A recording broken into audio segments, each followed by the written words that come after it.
"That's the punishment for stealing my dad from me," Kelly said in the middle of our argument. She grabbed my arm and forcefully dragged me outside. Then she shoved me into a dirty, scary basement. I tried my best to resist, but younger people are just stronger. I was trapped inside the scary basement. In the dark and chilly basement, I started to feel ill. What should I do? How can I get out of here? Though I was panicking, I felt a slight weight in the back pocket of my jeans. Oh yeah, I have this. I quickly searched my pocket. My name is Olivia Anderson, and I'm 45 years old. I work as an administrative assistant at a company. The job isn't too complicated, but it's never boring. I find it fulfilling, and I love my coworkers because they are all kind-hearted. It might be rare, but I genuinely enjoy my job every day and don't find it burdensome. However, there was one thing that concerned me. I wasn't married. Seeing my friends get married and live happily ever after made me feel both envious and a bit sad. The thought of living the rest of my life alone was quite daunting. There were no prospects in sight, and I constantly wondered if any man would ever take an interest in me. Every day, I was consumed by thoughts of the future, filled with unease. A few years after I started having these thoughts, I finally got married. His name is James Anderson. He's 9 years older than me and works at one of our client companies. James had recently become the point of contact for the company I worked at, so he visited often. At first, we were both hesitant, but gradually we grew closer and started dating. After a few years, James and I were able to tie the knot. I was truly happy. I hoped with all my heart that we would build a happy home together. James has a 17-year-old daughter named Kelly from his previous marriage. He had been upfront about Kelly while we were dating, and I had met her several times. Kelly is very reserved and seems particularly fond of James.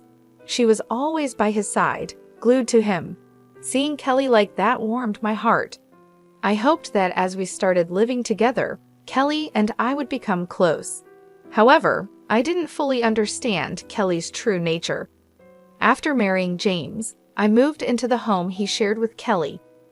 I quit my job to become a homemaker, doing everything I could to ensure that James and Kelly had a comfortable life. I prepared well-balanced meals and kept the house tidy. It might seem ordinary, but I believed it would make their lives more pleasant. Having a family was so different from living alone. Every little household chore became a lot more challenging. What comforted me during those times was a cat named Oliver. Oliver had always been at James's house.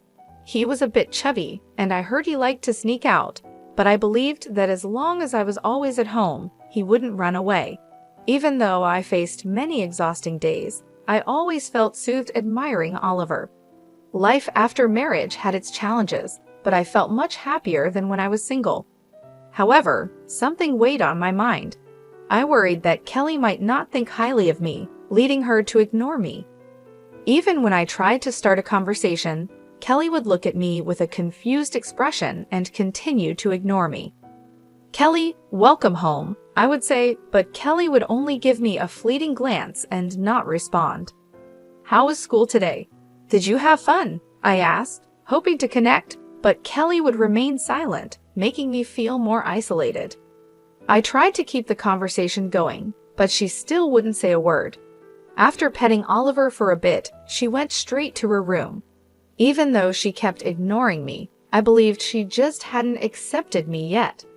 She was at that challenging age of 17. If her father remarried and suddenly there's a new woman in the house who isn't her real mother, it's understandable that she would be wary. I had met Kelly a few times before James and I got married, but she just couldn't seem to warm up to me. I was racking my brain trying to figure out how to get Kelly to accept me, but despite my efforts, Kelly never warmed up to me. Ignoring me became her norm. She began openly avoiding me, and whenever she was around me, she had a constant look of displeasure on her face. When James was home, she'd talk a bit, probably to avoid upsetting him, as she adored him so much. Still, I thought it was better than not talking at all.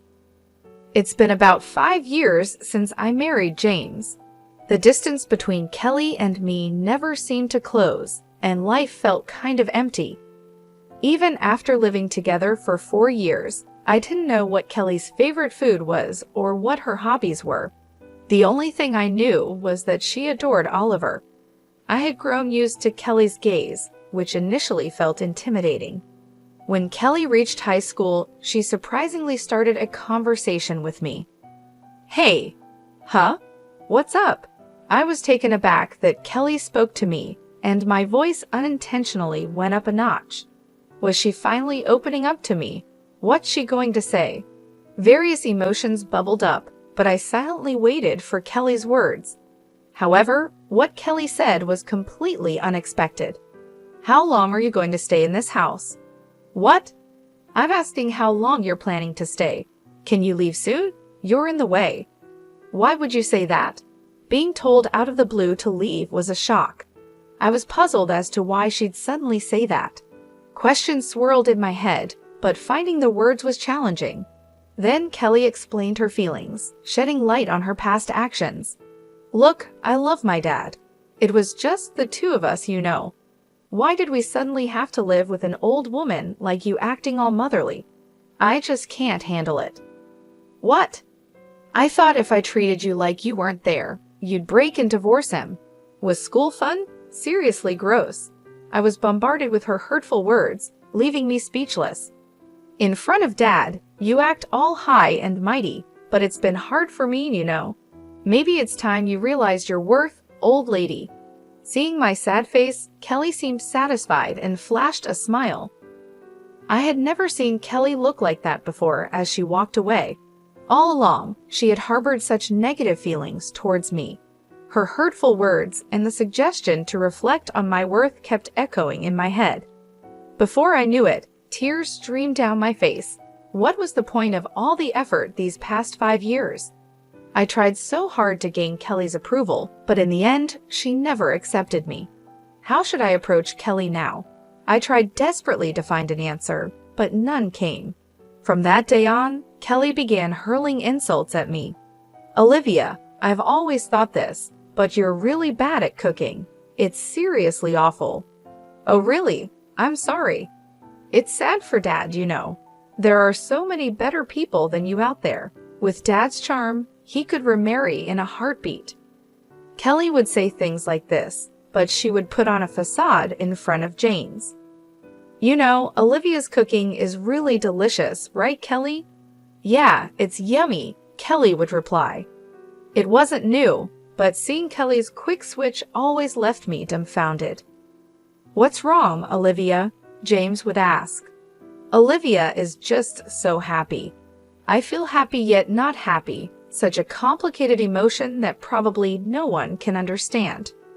"I guess so," I replied, trying to maintain my composure. But Kelly lost all restraint and kept on with her tirades. Many times, I thought about breaking down and confiding in James, but I never could take that step. James always seemed so busy with his daily work. I just couldn't bring myself to burden him with my problems. I thought if I just endured, everything would be okay. Even if Kelly said she loved James, she might eventually move out and live alone. I saw it as just enduring until then. 6 years later, Kelly went on to college after graduating high school and later got a job at a company near home. Around the same time Kelly started working, James began taking on business trips. Initially, they were just for a day or two, but gradually the duration increased. It wasn't rare for him to be gone for 2 weeks or even an entire month. A few months after these trips began, Kelly's verbal abuse didn't stop. With James gone, it seemed Kelly had no filter. "The food's terrible. Can't you do something about it?"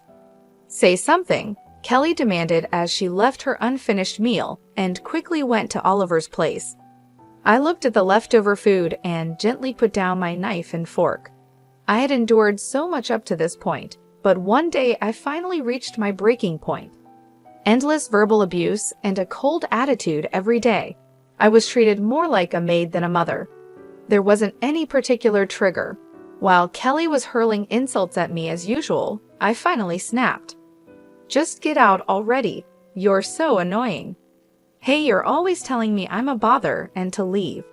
"Enough is enough," I shouted back. Kelly, not used to me talking back, was taken aback, but quickly responded with harsh words. "What? Why are you suddenly talking back? I seriously can't deal with this. I can't take it anymore. If you can't stand it, why don't you move out? You have a job, you have money, and you do fine on your own. I'm a homemaker. I can't just up and leave." Maybe I hit a nerve because she didn't respond. I could tell she was fuming. "Lost your tongue? What happened to all that energy just a moment ago?" I said. Just as I was about to get the upper hand, Kelly suddenly grabbed my arm, squeezing painfully tight. "Ouch!" I protested, but Kelly wasn't listening. She forcefully dragged me outside. "Hey!" I yelled as she pulled me toward a small storage theory basement. Without hesitation, she pushed me into it. Though I resisted, I was no match for her younger strength. In an instant, I was locked inside the scary basement. "What are you doing? Hey, let me out!" I desperately banged on the wall, pleading with Kelly to release me, but she didn't seem to care. "I can't just let you out, even though you say so. Oh, by the way, I haven't told you, but I've got a trip planned for 4 days. Well, try to survive in that cramped theory basement." 4 days? Are you serious? Hey, what about Oliver? "Oliver has an automatic feeder, so he'll be fine," she said. I was stunned by her completely irresponsible comment. "You're being so irresponsible." "Shut up. Never come out of there again," she yelled back. That's the punishment for stealing my dad from me. Soon after, Kelly's presence disappeared. Inside the dark, cold, scary basement, I started feeling sick. What am I going to do? I can't bear to stay in here for 4 whole days. I started panicking even more, desperately banging on the walls, but it was no use. At that moment, I suddenly felt the weight in my pants pocket. Oh yeah, I have it. I quickly reached into my pocket and pulled out my smartphone. Such a lucky break. I called my nearby friend, Linda Blair. "Oh hey Linda." "Olivia, what's up? It's rare for you to call." I explained my situation and asked Linda to come help. In just a few minutes, Linda arrived. "Are you okay?" she asked as she opened the door, letting in the bright sunlight. Even though I'd only been in the scary basement for a few hours, it felt like days since I'd been outside. I thanked Linda, and she took me to her house. I didn't have my keys, and James was away on a business trip. Given all that, Linda told me I could stay at her place for as long as I needed. When I got out of the scary basement, I felt that Kelly was gone. She probably already left for her trip. The next thing I needed to do was contact James. I sent him a message, telling him what happened and where I was. I couldn't exactly ask him to come back, but deep down, I hoped he would. While chatting with Linda, I received a call from James. "Hello, Olivia. Are you okay?" he asked. "James, I'm fine. Thanks. Listen, I'm heading home now. I'll come pick you up, so wait at your friend's place a bit longer, okay?" "Oh, what about your work?" "Forget work. Just know I'm on my way. I think it'll take about 5 hours, so hang tight." James seemed worried and was making the effort to come back. I thanked James and hung up. He said he's coming to pick me up. "Can I stay here for another 5 hours or so?" I asked Linda. "Of course. Honestly, you have such a caring husband. I can kind of see why Kelly might be a bit jealous." "Jealous?" "Yes, jealous." She was like, "I love Dad, right? From what I've heard, she's probably jealous that you married her beloved dad." "Is that so?" Now that it was mentioned, it did seem like jealousy. Just because she's family doesn't mean you should hold back. Telling her off when needed is for Kelly's own good, you know. Okay, Linda's right, I thought. No matter how long we've lived together, acting impulsively in anger, like I did, isn't going to help Kelly. But how can I get through to her? I racked my brain for a solution and came up with a somewhat forceful plan. I immediately shared the plan with Linda. "That's a pretty cool idea. Give it a shot," she said. "I'll give it my best shot." Linda seemed amused and supported the idea. 2 hours later, James arrived at Linda's house and knocked on the door. "Are you okay, Olivia?" "I'm fine, thank you, but you were at work." "You matter more to me than any job," he said. James had decided to take a few days off from work. "Is it okay for you to take time off like that?" "Yeah, they said they'll manage. I feel like I need to have a serious talk with Kelly."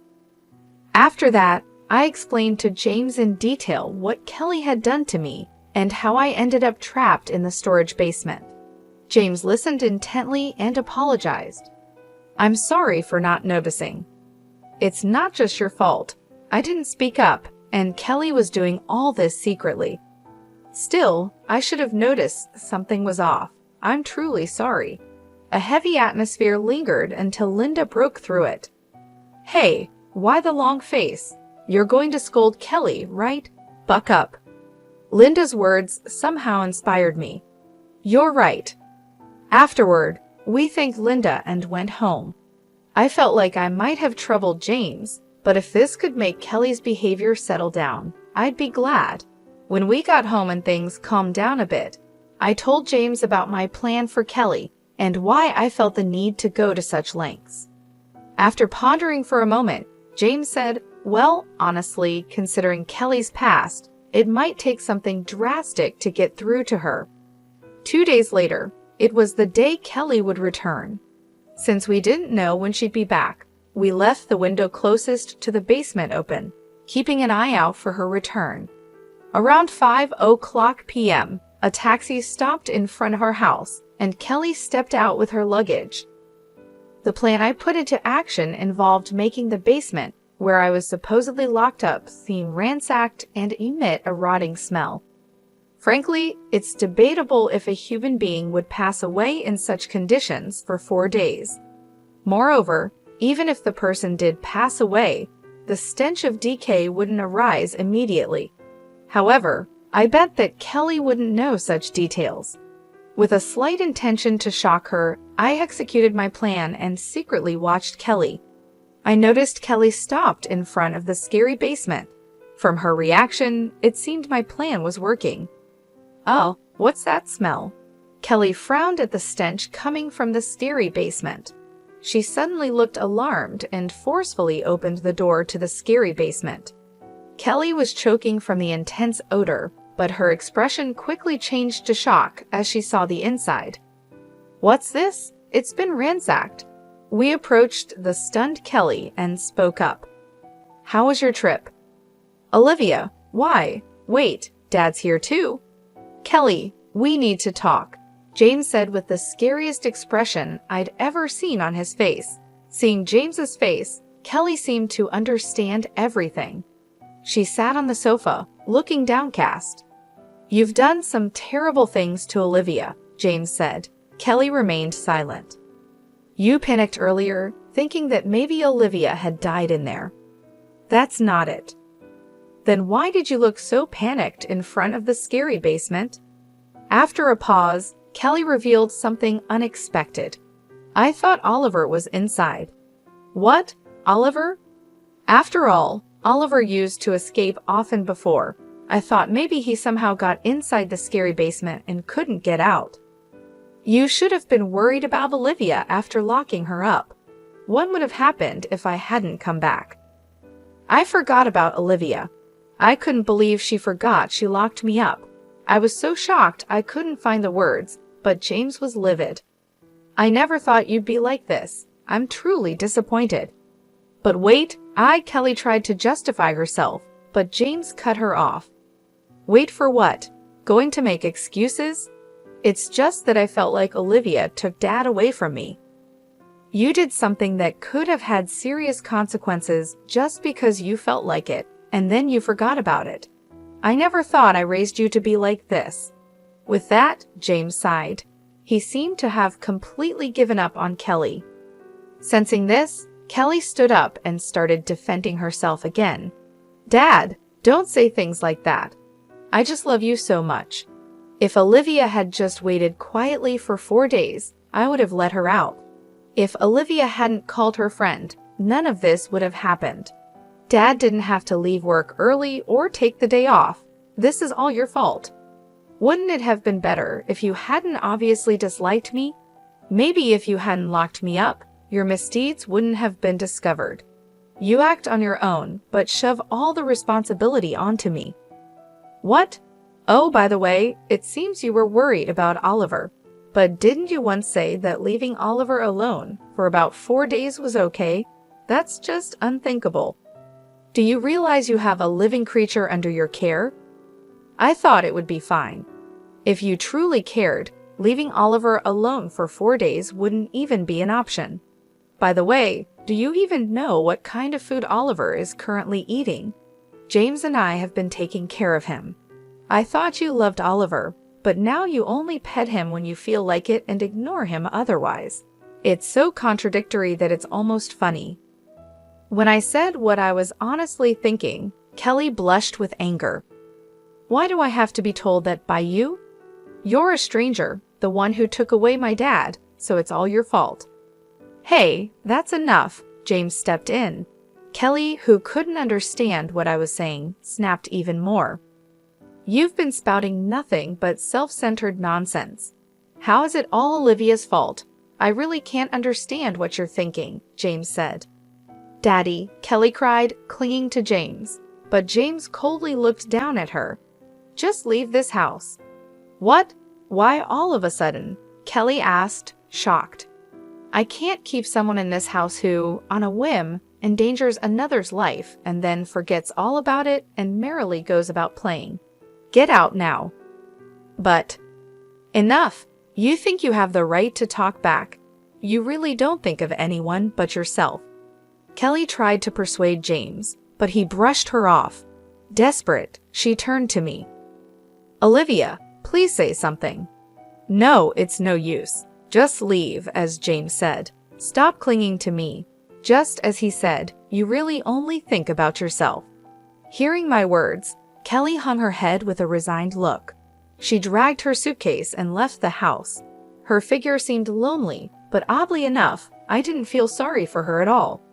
After Kelly left, the house was eerily quiet. The tension that had been building up for years finally seemed to dissipate, but it left an uncomfortable silence. James sat down heavily on the sofa, his face a mixture of anger, sadness, and exhaustion. I'm sorry, Olivia. I should have seen what was happening. I should have done something sooner, James said, breaking the silence. It's not your fault, James. Kelly hid her actions well, and I didn't speak up. We both share some of the blame, I replied, sitting next to him. But still, I should have been more aware. As her father, I should have known, he sighed, rubbing his temples. We can't change the past. We just have to move forward and hope Kelly learns from this, I said, trying to offer some comfort. James nodded, though he still looked troubled. I'll reach out to her in a few days, once things have calmed down. Maybe some time apart will give her perspective. I agreed, hoping that this separation might indeed help Kelly reflect on her actions and understand the consequences of her behavior. For now, though, we had to focus on rebuilding our lives without the constant tension. The following days were a mix of relief and sadness. The house felt lighter without Kelly's presence, but there was also an emptiness. I kept myself busy with household chores and taking care of Oliver, who seemed to sense the change and stayed close to me. James took a few more days off work to be with me. We spent time talking about the future, making plans to strengthen our relationship, and discussing how to handle things if Kelly decided to come back. One evening, as we sat on the porch watching the sunset, James turned to me and said, "Thank you for staying strong through all of this, Olivia. I know it hasn't been easy."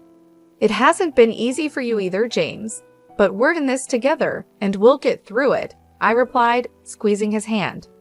We sat in comfortable silence, finding solace in each other's presence. Despite the turmoil of the past few days, I felt hopeful for the first time in a long while. 2 weeks later, James received a call from Kelly.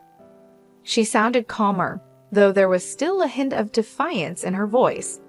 They talked for a long time, and James assured her that he still loved her, but made it clear that her actions had serious consequences.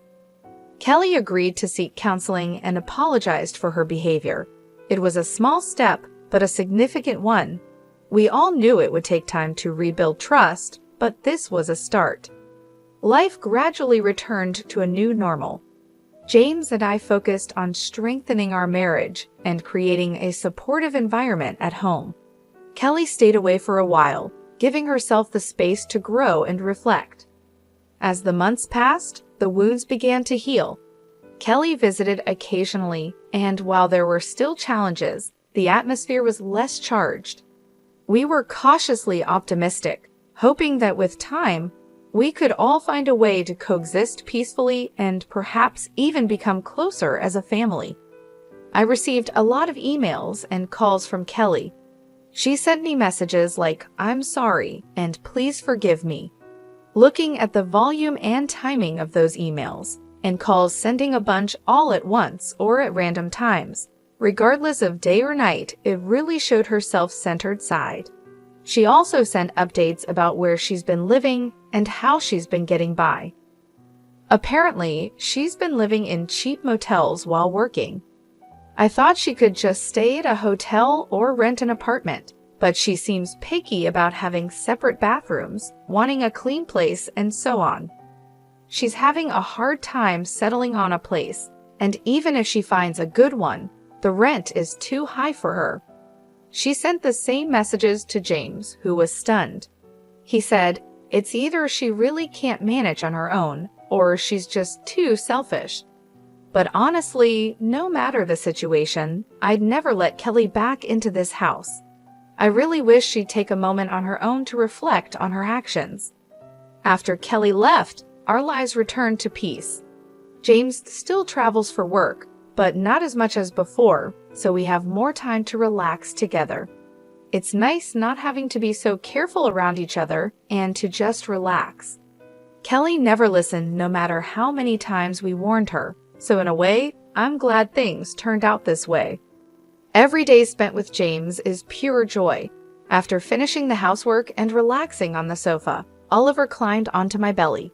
He meowed and curled up to sleep. I hope for many more moments like this. As I petted Oliver, I found myself lost in these thoughts. The flood of messages from Kelly was overwhelming. Every day, she'd send me multiple emails, each one a mix of apologies and updates.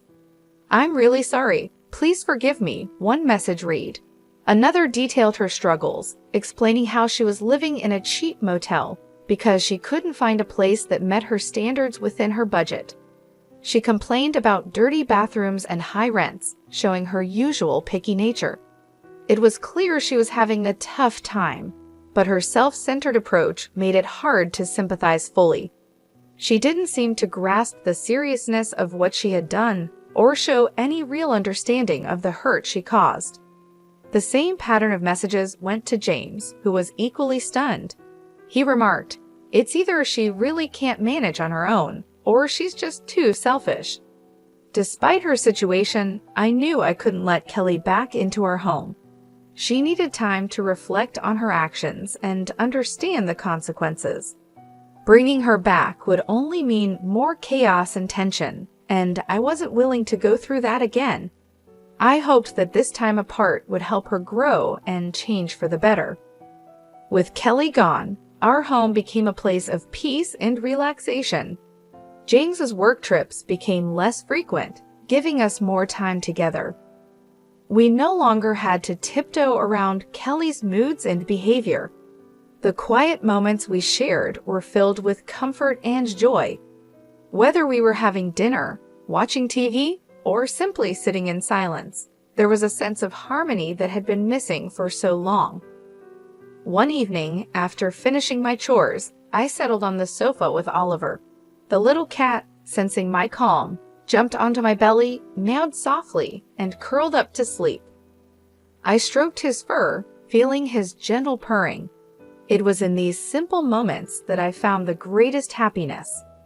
As I sat there, my mind wandered to the future.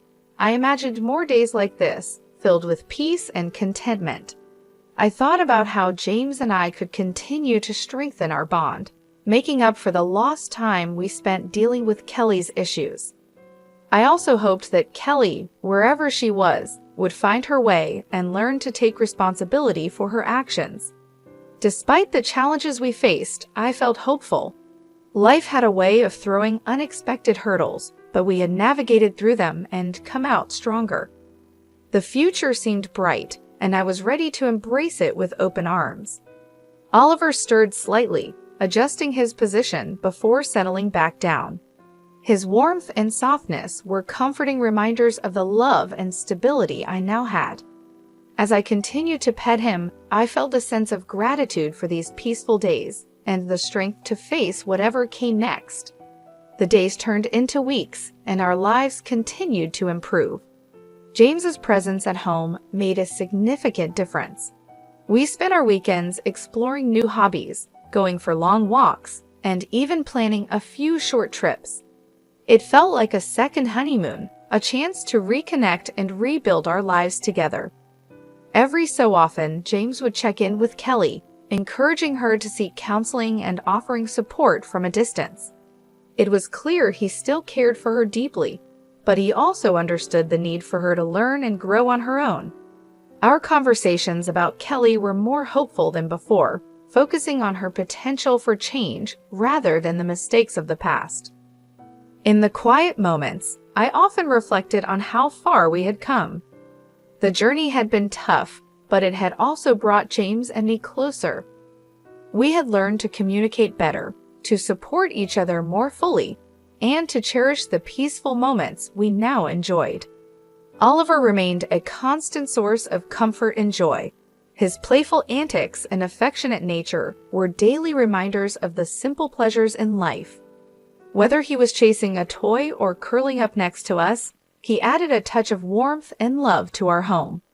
As the seasons changed, so did our outlook on life. We were no longer weighed down by the past, but were instead looking forward to a future filled with possibility. Each day was a new opportunity to build on the peace we had found and to create a life that was truly our own. In the end, it wasn't just about surviving the storm, but about finding the strength to thrive in its aftermath. With James by my side and the love we shared, I knew we could face anything that came our way. The future was bright, and I was ready to embrace it with all my heart.